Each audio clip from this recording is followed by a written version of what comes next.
JP news. Grade A రకం ధాన్యానికి 21,305 రూపాయలు పుట్టి ధాన్యంకు కూటమి ప్రభుత్వం మద్దతు ధర ఇచ్చి ధాన్యం తీసుకున్న 24 గంటల్లో రైతు ఖాతాల్లోకి సొమ్ము జమ చేస్తోందని రైతులు ఈ అవకాశం సద్వినియోగం చేసుకోవాలని వెంకటగిరి ఎమ్మెల్యే కురుగొండ్ల రామకృష్ణ అన్నారు. సైదాపురం మండలంలోని పాలూరు గ్రామంలో సుబ్బరామనాయుడు ఆధ్వర్యంలో రైతులు మీకోసం కార్యక్రమం ఏర్పాటు చేశారు. అనంతరం సైదాపురం సొసైటీ కేంద్రంలో ధాన్యం కొనుగోలు కేంద్రాన్ని సోమవారం లాంఛనంగా ప్రారంభించారు. ఈ సందర్భంగా ఆయన మాట్లాడుతూ రైతుకు 20,000 వ్యవసాయం పెట్టుబడి కోసం కేంద్ర రాష్ట్ర ప్రభుత్వాలు కలిపి 20,000 అందిస్తుందన్నారు. రైతుల పక్షపాత ప్రభుత్వంగా కూటమి ప్రభుత్వం ఎంతో చేస్తుందన్నారు. గత ప్రభుత్వంలో చేసిన అప్పులు అనుభవం కలిగిన ముఖ్యమంత్రి చంద్రబాబు 12% ఉన్న వడ్డీని 8% వడ్డీకు తగ్గించి అప్పులు తీర్చుకుంటూ లోటు ఉన్నప్పటికీ సంక్షేమ పథకాలు, ఉచిత బస్సు, పింఛన్లు, తల్లికి వందనం, ఏడాదికి 3 సిలిండర్లు ఉచితంగా అందిస్తూ ఉందన్నారు. సూపర్ 6లో చెప్పిన విధంగా మహిళలకు 1,500 రూపాయలు త్వరలో ఇవ్వబోతున్నామని ఆయన చెప్పారు. గత ప్రభుత్వం కనీసం రోడ్లకు తట్ట మట్టి కూడా వేసిన పాపాన పోలేదని, వారు నిర్లక్ష్య గుంటలు లేని రోడ్లే లక్ష్యంగా ఆలస్యంగా అయినా పూర్తి చేస్తూ వస్తున్నాయన్నారు.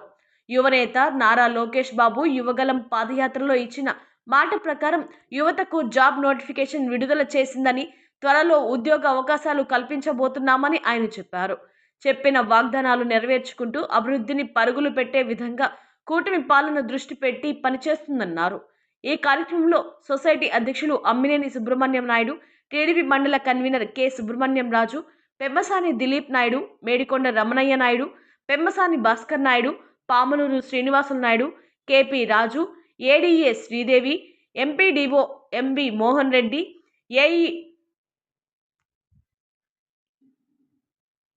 AO P Haimavathi, society CEO Bankari Srinivasarao, mandal TDP నాయకులు, వివిధ గ్రామాల నాయకులు, గ్రామ వ్యవసాయ సహాయకులు, వివిధ శాఖల అధికారులు, రైతులు పాల్గొన్నారు.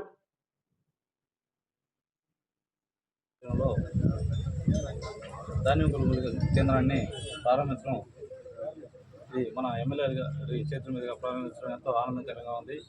ఇక్కడికి చేసినటువంటి మండల నాయకులు, సైదాపురం మండలంలోని అందరూ రైతు సోదరులకు అందరికీ నా హృదయపూర్వక కృతజ్ఞతలు తెలియజేస్తున్నాను. ఈ రైతు కొనుగోలు కేంద్రాలు మనకి గవర్నమెంట్ ప్రారంభించడం మనకెంతో సూచించడం, మనకి మద్దతు ధర బయట దళారీ వ్యవస్థని ఖండించి మద్దతు ధర ఇచ్చే విధంగా ఈరోజు మన ప్రభుత్వం తీసుకుంటున్న చర్యలు, అందుకు మన ఎమ్మెల్యే గారు ఈరోజు ఈ కేంద్రాన్ని ప్రారంభించడం ఇవన్నీ మనకి ఎంతో సంతోషదాయకం. ఇదే విధంగా రైతు పండించిన ధాన్యాన్ని కొనుగోలు చేసినాక 24 గంటల్లో వాళ్ళ అకౌంట్లో కూడా నగదు జమ అవుతుందని మనకి తెలియజేయడం జరుగుతుంది. అలాగే రైతులందరూ దళారీ వ్యవస్థకి మోసపోకుండా అందరూ కొనుగోలు కేంద్రాల్లో వాళ్ళ ధాన్యాన్ని తీసుకొచ్చి దీన్ని అమ్ముకుని వాళ్ళ పెట్టుబడులు కష్టం అంతా బాగా ఉంటుందని కోరుకుంటూ ఈ అవకాశం కృతజ్ఞతలు. పెన్షన్లు ఇస్తూ ఉన్నాం. అదేవిధంగా అభివృద్ధిలో కూడా అన్ని రకాలుగా చేస్తూ ఉన్నాం. గత ప్రభుత్వంలో ఎక్కడ కూడా ఒక తట్టడం మట్టేసినటువంటి దాఖలాలు లేవు. ఈరోజు అన్ని దగ్గరలో కూడా తీసుకొని రాబోయే రోజుల్లో ఎక్కడ కూడా గుంతలు లేని రోడ్లు చేయాలనే కాన్సెప్ట్తో ఈరోజు పనిచేస్తూ ఉన్నాం. మీరు చూశారు, గతంలో ఎక్కడ కూడా ఒక రోడ్డు కూడా మరి తట్టడం మట్టి ఇలా 5 సంవత్సరాలు చేయని దానివల్ల ఎక్కువగా గుంతల మహిమైపోయి అన్ని రోడ్లు మరి చెడిపోయి ఎక్కడ కూడా నడిచే పరిస్థితి లేకుండా ఈరోజు ఆ భారం అంతా కూడా ఈ ప్రభుత్వం పట్టింది.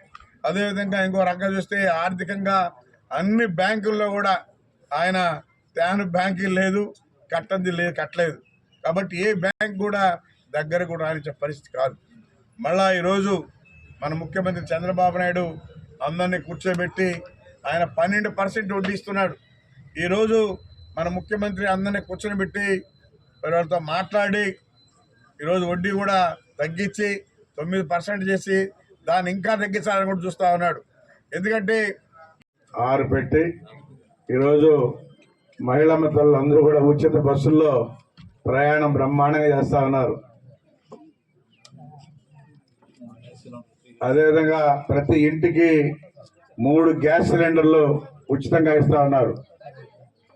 తల్లికి వందనం.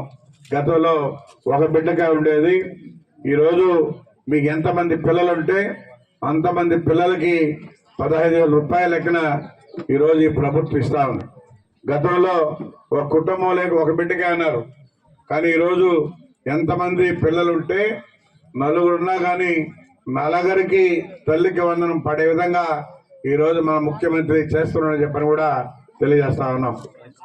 అదేవిధంగా రైతన్న మీకోసం ఏమైతే చెప్పారో కేంద్రం కానీ ఈరోజు రాష్ట్రం కానీ కూటమి ప్రభుత్వం ఈరోజు మీ ఖాతాల్లో 20,000 రూపాయలు జమ చేయడం జరిగింది. కేంద్రం 6,000 ఇస్తే ఈ రాష్ట్రం కూడా 14,000 రూపాయలు ఇచ్చి ఈరోజు మీ అందరినీ కూడా రైతులను ఆదుకునే విధంగా పంటలకి పెట్టుబడి వచ్చే విధంగా 3 దఫాలుగా మీ ఖాతాలో డబ్బులు వేసి మీకు పంటలకి ఎరువులు కానీ ఏమైనా కొనుక్కునే విధంగా కూడా ఏర్పాటు చేసిందని చెప్పని కూడా ఈ ప్రభుత్వం తెలియజేస్తా ఉన్నాం. అదేవిధంగా ప్రతి మహిళకి 1,500 రూపాయలు చెప్పాం, అది కూడా త్వరలోనే ఇవ్వతా నెరవేరుస్తున్నారు. అదేవిధంగా యువతకి ఉద్యోగ అవకాశాలు చెప్పాం, దాన్ని కూడా చేస్తామని చెప్పని కూడా తెలియజేస్తా ఉన్నాం. ఇప్పుడే ఆల్రెడీ స్టార్ట్ అయింది. నిన్న నోటిఫికేషన్ ఇచ్చారు, అది కూడా ఏమైతే చెప్పారో 20 లక్షల ఉద్యోగాల్ని మన యువ నాయకులు లోకేష్ బాబు గారు ఖచ్చితంగా ఏమైతే పాదయాత్రలో మాట ఇచ్చారో దాన్ని తూచా తప్పకుండా నెరవేరుస్తామని చెప్పని కూడా తెలియజేస్తా ఉన్నా. ఈ విధంగా అన్ని రకాలుగా రైతుని లాభసాటిగా తీసుకురావాలన్నది మన ముఖ్యమంత్రి ముఖ్య ఉద్దేశం. అందుకని రైతులు కూడా ధాన్యాన్ని ఏదో దళారీ వ్యవస్థలో అమ్మి వాళ్ళు డబ్బులు ఇచ్చి ఇంకా నెలకో 6 నెలలకో సంవత్సరానికో ఇచ్చి వాళ్ళ చుట్టూ తిరిగేదానికన్నా ఈరోజు ప్రభుత్వం కొనుగోలు చేస్తా ఉంది. ఆ కొనుగోలు కూడా 23,000 రూపాయల లెక్కన కొనుగోలు చేస్తా ఉంది. అదేవిధంగా డబ్బులు కూడా మీరు ఖాతా వేసిన 24 గంటల్లో మీ ఖాతాల్లో డబ్బులు పడే విధంగా ఎవరు చుట్టూ తిరగాల్సిన అవసరం లేదు. మీ ఖాతాల్లో ఏమైతే నంబర్లు ఇస్తారో ఆ ఖాతాలో 24 గంటల్లో డబ్బులు పడతాయని చెప్పని కూడా తెలియజేస్తా ఉన్నాం. ఎందుకంటే ఈ బ్రోకర్ల ద్వారా ఖాతా కూడా మోసం చేస్తారు. వాళ్ళు చెప్పేది మీకు 75 కిలోలు 80 చిల్లర కిలోలు తీసుకెళ్తారు. అదే ప్రభుత్వం అలాంటి తప్పులు చేయదు. కాబట్టి ప్రభుత్వానికి మీ ధాన్యాన్ని అమ్ముకుని వెంటనే 24 గంటల్లో మీ ఖాతాల్లో డబ్బులు ఇచ్చుకునే విధంగా ఏర్పాటు చేసుకోవాలని చెప్పని కూడా తెలియజేస్తూ, మరి బ్రోకర్లు వచ్చి రకరకాలుగా చెప్తారు, అవి ఏం వినాల్సిన అవసరం లేదు. మీరు క్లియర్గా ప్రభుత్వం తరపున వస్తారు, వాళ్ళు క్లియర్గా మీకు చెప్తారు, ఖాతా చూపిస్తారు, చెక్ చేసుకుని మరి ఆ 75 కిలోలు మీరు ఇస్తే దానికి తగ్గట్టుగా ధర కూడా ఉంది. ఏదో 3 వేల లెక్కన బస్తా 1,790 రూపాయలతో 75 కిలోలకు వస్తుంది. ఖాతాలో 24 గంటల డబ్బులు కూడా పడతాయని చెప్పని కూడా తెలియజేస్తూ మీ అందరికీ కూడా పేరు పేరున ధన్యవాదాలు తెలియజేస్తూ సెలవు తీసుకుంటాను.